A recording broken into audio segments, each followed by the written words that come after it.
Well, hello everybody. You guys have heard me mention that I got my retirement income certified professional designation about 6 months ago. I know you're probably tired of hearing about it now, but there's been a lot of demand for conversations around retirement income, and with the baby boomer generation retiring at 12,000 people a day, that those conversations will continue. Anyway, we just feel like it's an important subject.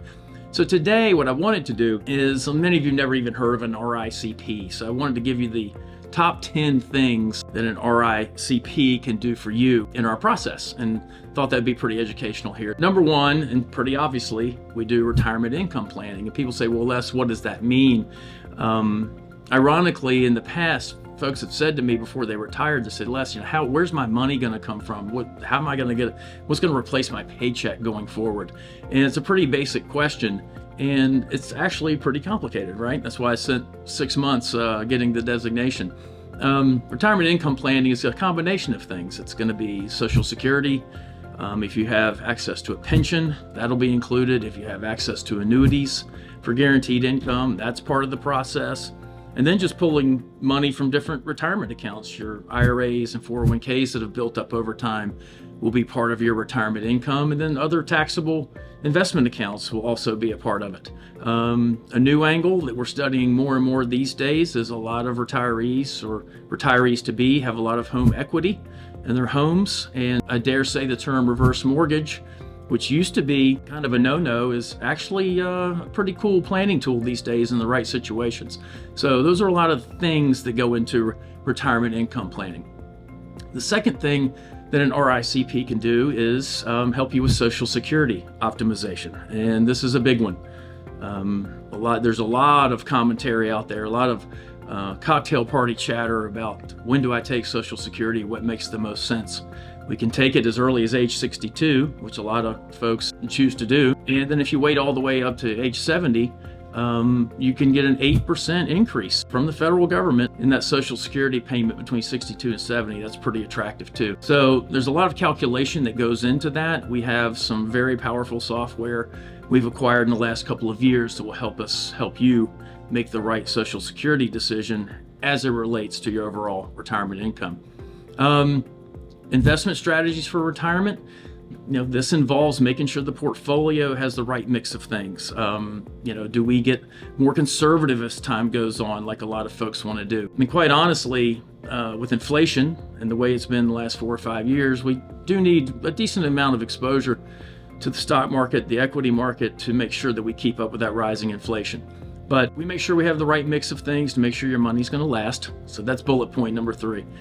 Bullet point number 4, tax efficient income strategies. So when we do go to take money out for retirement income, how do we not give all of our money to the IRS? Because the IRS is your partner in retirement income. And once again, we have some pretty sophisticated software tools to help us manage that, to make sure that we're not paying any more tax than we have to. And over a long retirement of 25 or 30 years, that can make a big, big difference.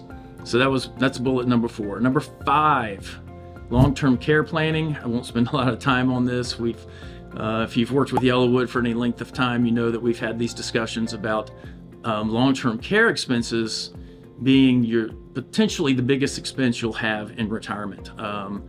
At-home care, assisted living care, nursing home care, dementia care, all very, very expensive these days, and those prices are not going down. So we make sure we have those conversations and plan for that. Bullet number 6, estate planning guidance. So we're seeing the largest transfer of wealth in the history of the United States. About $85 trillion is going to pass down from the baby boomer generation to the millennials, Gen X, which is me, Gen Z, and we got to make sure that that money goes to the right places, and maybe it's a charity, maybe it's a church, family members. We want to make sure all of that is flowing like it needs to. And then also we want to make sure things like trusts, if they make sense, are in place. We want to make sure powers of attorney have been discussed, and then make sure the family has a clear plan for how the estate will play out when that time comes. Number 7, contingency planning. We're actually seeing quite a bit of this in 2024. Unexpected events. such as a bad stock market. We haven't actually had that this year. Inflation, though, has been fairly unexpected the last 4 or 5 years, and we've had to make some adjustments to address that issue. With the loss of a job suddenly before you plan to retire, it can really be a big issue. You might have a sudden health issue that can be a problem, or even the loss of a spouse. Things like that are pretty sudden. We are on your team to make sure that we react accordingly and do what makes the most sense, because it can be a very emotional time sometimes. So love doing that kind of work when things unexpected happen. Number 8, withdrawal strategies. That's where does my money come from and how do we do that tax efficiently? Number 9, Medicare and health insurance. Another topic we're getting a lot of questions about, especially if we retire prior to Medicare age.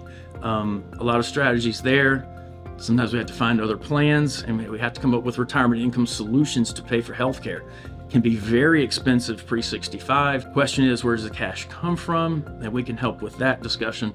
And then lastly, number 10 is just behavioral coaching, just kind of being your partner in this entire process to help organize all these moving parts to make sure that your plan is exactly what it needs to be. And of course, it's constantly changing and evolving, and that's what we're here for. And we're on your team, as hopefully you know already. So that's what an RICP can do for you. Thanks for listening, and sorry if this was a little rushed, but I wanted to get all those points in here. Be safe out there, and we will see you soon. Thanks.